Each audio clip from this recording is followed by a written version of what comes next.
আপনার সংসারে কি অভাব কিছুতেই কাটছে না, কিংবা অনেক চেষ্টা করেও হাতে টাকা থাকছে না? চিন্তা করবেন না, আমাদের শাস্ত্রেই লুকিয়ে আছে এর সমাধান। আজকের ভিডিওটিতে আমি আপনাদের এমন 3টি সহজ কাজের কথা বলবো, যা এই পবিত্র তিথিতে করলে আপনার ভাগ্য ফিরতে পারে। তবে ভিডিওটি ভুলেও স্কিপ করবেন না, কারণ ঠিক মাঝখানে আমি এমন একটা গোপন টোটকা বলবো যা সচরাচর কেউ জানে না। ওই একটি কাজই আপনার জীবনের মোড় ঘুরিয়ে দিতে পারে।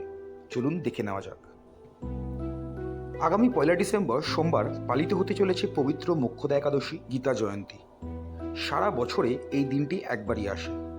শাস্ত্রমতে এই বিশেষ দিনে যদি আপনি কিছু বিশেষ টোটকা বা উপায় পালন করেন, তবে আপনার জীবন থেকে বড় সমস্যা নিমেষেই দূর হতে পারে।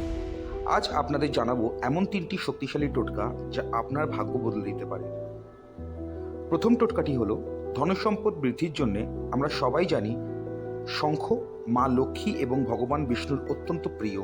গীতা জয়ন্তীর দিন সকালে স্নান সেরে পুজোর সময় একটি জলশঙ্খ বা দক্ষিণাবর্ত শঙ্খে কাঁচা দুধ এবং গঙ্গাজল ভরে ভগবান শ্রীকৃষ্ণ বা বিষ্ণুকে অভিষেক করুন। এরপর সেই শঙ্খটি ভালো করে ধুয়ে পুজোর স্থানে স্থাপন করুন এবং তাতে তুলসী পাতা অর্পণ করুন।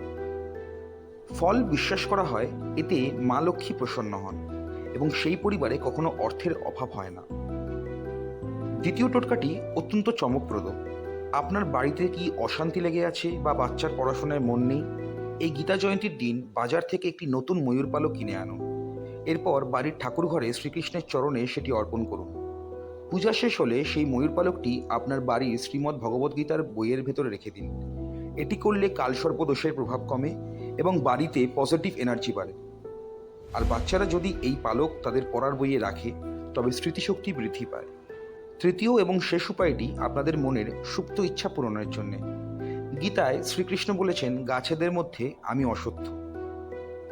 উপায়: গীতা জয়ন্তীর দিন সন্ধেবেলায় কোনো মন্দিরের কাছে থাকা অশ্বত্থ গাছের নিচে শুদ্ধ ঘি এর প্রদীপ জ্বালান। এরপর গাছের 11 বার প্রদক্ষিণ করুন এবং মনে মনে